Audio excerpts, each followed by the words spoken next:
We have used stones, shells, precious metals, livestock, and paper to keep track of wealth in the past. And while a lot has changed in the way that we sell, make, and buy goods, cash has stuck around.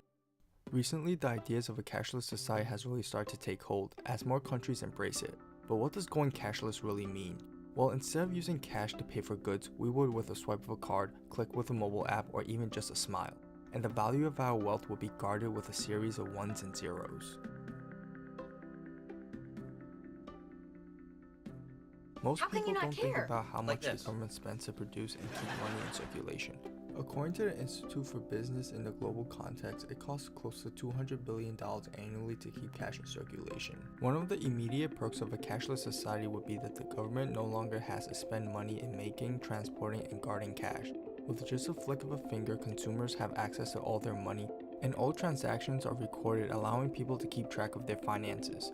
Government could set up more efficient policies, reduce tax evasions and crimes. Many countries already see the benefits of getting rid of cash. The US, Canada, parts of Europe, China, South Korea, and India are all making steady improvements on technology that will one day allow these countries to go cashless. In the US, more and more people are using credit cards to pay for goods, and the use of currency continues to decline. Mobile payments are on the rise ever since Venmo was introduced in 2009 and Apple introduced Apple Pay in 2014.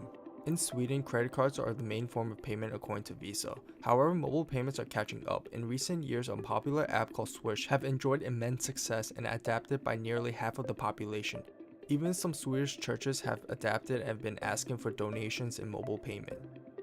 But China might be ahead of all these countries. According to Research Consulting Group, China totaled $9 trillion in mobile payments. Only two companies control this huge market, Tencent, which owns WeChat Pay, and Alibaba, which owns Alipay. Together, they control about 94% of the Chinese mobile payment platform in 2013.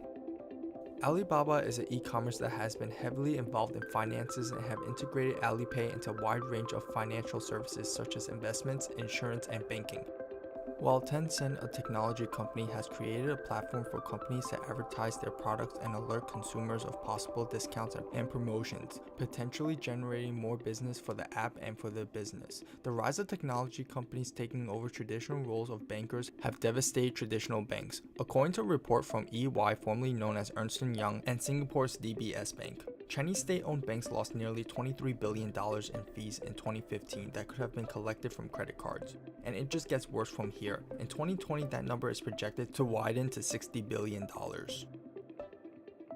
An invisible network connecting us from businesses to banks, while government agencies would handle the flow of transactions, possibly changing the face of our economy forever. But there are lots of potential problems to consider in a cashless society. In a cashless society, every last cent that is spent can be traced by banks and the government. They can take control of our financial life, conceivably ending privacy and leaving us at the mercy of governmental agencies and big banks. Networks can fail or be hacked, and the equipment that handles the transactions can malfunction. The initial payment for the equipment, such as the smartphones, are expensive. However, it can be the poorest that will be hit the hardest.